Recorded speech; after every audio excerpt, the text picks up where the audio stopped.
called you too much, too emotional, too intense, too honest. And they wore smiles while stabbing you with silence, expecting you to thank them for the pain.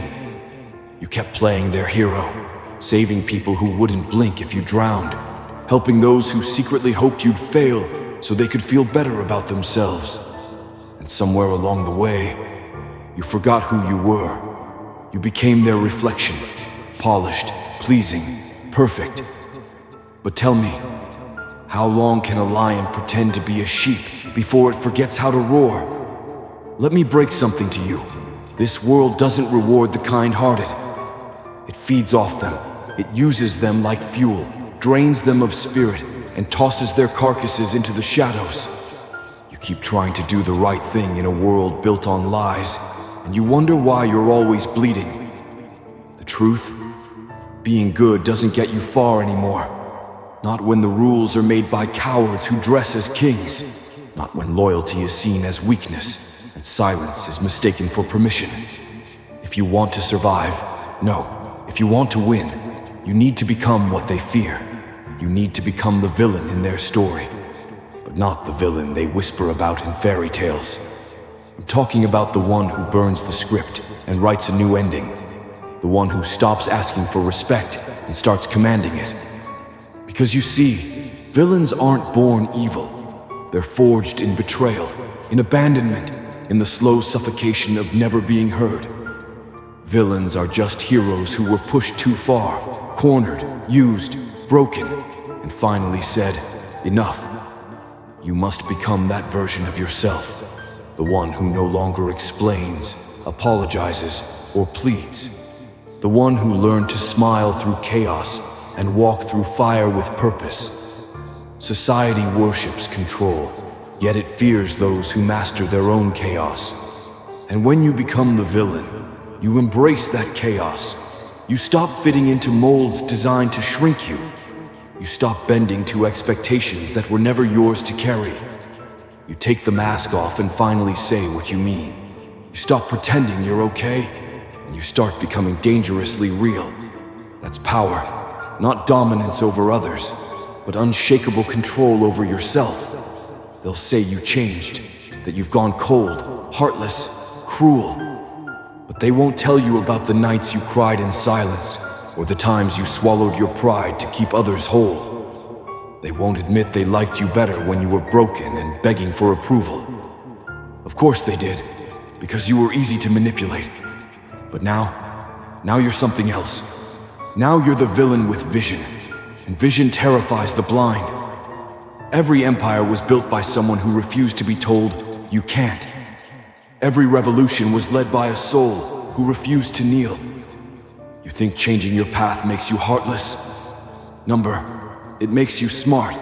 It means you've stopped giving oxygen to fires that were never meant to warm you. It means you've stopped showing up for people who only clapped when you were losing. You're not bitter, you're awake. And that awakening is dangerous in a world that profits off your slumber. So let them misunderstand you. Let them curse your name and paint you with their fear. It means you're doing something right. It means you've become unpredictable, and unpredictability is power. You're no longer that safe little soul they could guilt trip or gaslight. You're not soft clay anymore. You're carved stone, hard, cold, unmoved. Because sometimes to save yourself, you've got to become the monster they warned you about. You want freedom? Stop seeking it in the approval of others. You want power? Stop trading your time and peace for people who wouldn't bleed for you. You want victory? Then you must be willing to become the villain in their eyes, to become the hero in your own. You can't win a rigged game by playing fair. Break the game. Become the threat they never saw coming. Become the shadow that stalks their comfort zone. Not out of vengeance, but evolution. Remember this, the villain owns his scars. He doesn't hide them. He sharpens them into weapons. He uses them as armor. While the world worships filters and fakery, he walks in raw truth, bloody, bruised, unafraid. That's why the villain wins. Because he no longer asks for space, he takes it. He no longer begs for love, he gives it to himself. He no longer hides his ambition. He builds empires with it. While others beg for permission, he writes his own laws. While they gossip, he moves in silence. While they sleep, he conquers. So you want to win? Then stop explaining your worth to people committed to misunderstanding it. Stop chasing apologies from cowards, and stop trying to redeem yourself in a system that never saw your value.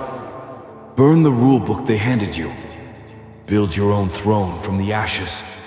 And when they look at you and say, "You've become the villain," smile, because that means they finally noticed your power. You were never meant to blend in. You were meant to stand out in flames. You were never meant to be controlled. You were born to break the chains. The world doesn't need another obedient puppet. It needs a storm. It needs someone who won't flinch when the truth cuts. Someone who wears their rage like war paint and walks through betrayal with a grin. Someone who doesn't just survive the fire, they become it. So go ahead, be the villain. Be the silence after betrayal. Be the cold truth they can't handle.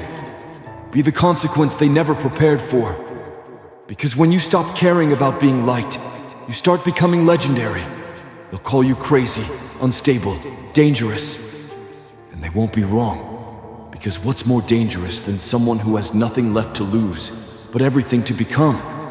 You were polite, and they called you weak.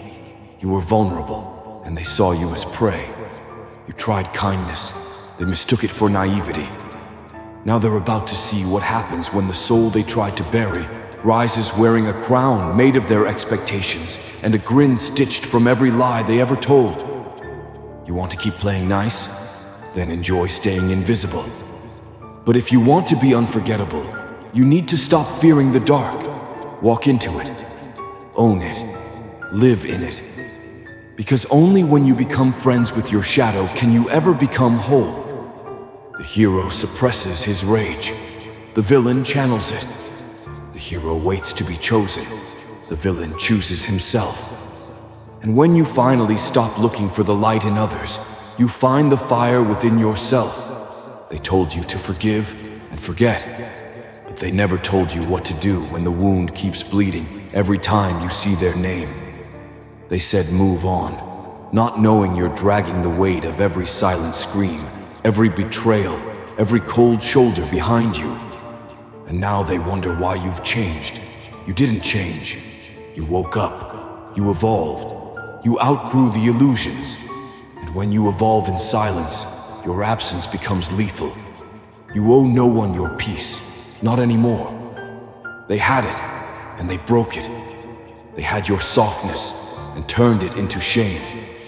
So now you give them distance, silence, precision, power. You are no longer a prisoner of other people's comfort zones. Let them gossip, let them run, let them warn others about you. That's good. That means your transformation is echoing. You see, every villain was once a fool who trusted too deeply, cared too recklessly, loved too loudly. And when the world chewed them up, spat them out, and told them to smile, they didn't. They sharpened their pain into purpose. That's what you're doing now. This isn't revenge, it's rebirth. Let me tell you something most people will never admit. The world doesn't want you healed. It wants you harmless. It wants you quiet, agreeable, dependent. Because a self-aware person, a dangerous person, one who knows their power and doesn't flinch when misunderstood, that kind of person can't be controlled. That's who you must become. A storm in a straitjacket who just broke free. Not to destroy everything, but to rebuild yourself from the ashes of what they tried to make you. They fear what they can't manipulate. They hate what they can't understand. So stop seeking understanding. Let them misread you. Let them write you off. That's the beauty of becoming the villain. You no longer need to explain. You no longer beg for closure. You just close the door and never look back. Villains don't ask for peace. They create their own battlefield, and they win on it. While others wait for luck, you become fate. While others hope to be chosen, you choose chaos as your weapon and rise through it. Because here's the truth they never told you. When you become the villain, you don't lose your soul. You finally reclaim it. The people who left you in the dark thought you'd suffocate. Instead, you adapted. You developed night vision. You learned to navigate betrayal like a map. You learned that solitude isn't punishment, it's training, it's purification. And when you re-emerge, stronger, colder, sharper, they'll flinch. Because the version of you they broke doesn't exist anymore. You're not trying to prove anything anymore. You're not chasing validation. You're not screaming your worth to the deaf. You've entered a different game now, one where silence is strategy, presence is power, and indifference is the sharpest revenge. You've learned how to disappear and haunt people with the echo of your withdrawal. You've learned how to stop showing up for people who wouldn't notice if you vanished. And you've learned the most powerful truth of all. You don't need anyone to become dangerous. So let the old version of you die, the pleaser, the apologizer, the self-doubter. Bury them, mourn them, then set fire to the grave so no one can dig it up again. You've got a new name now. Power, precision, poison, purpose. You're not healing to go back to who you were. You're healing to become someone they've never met before.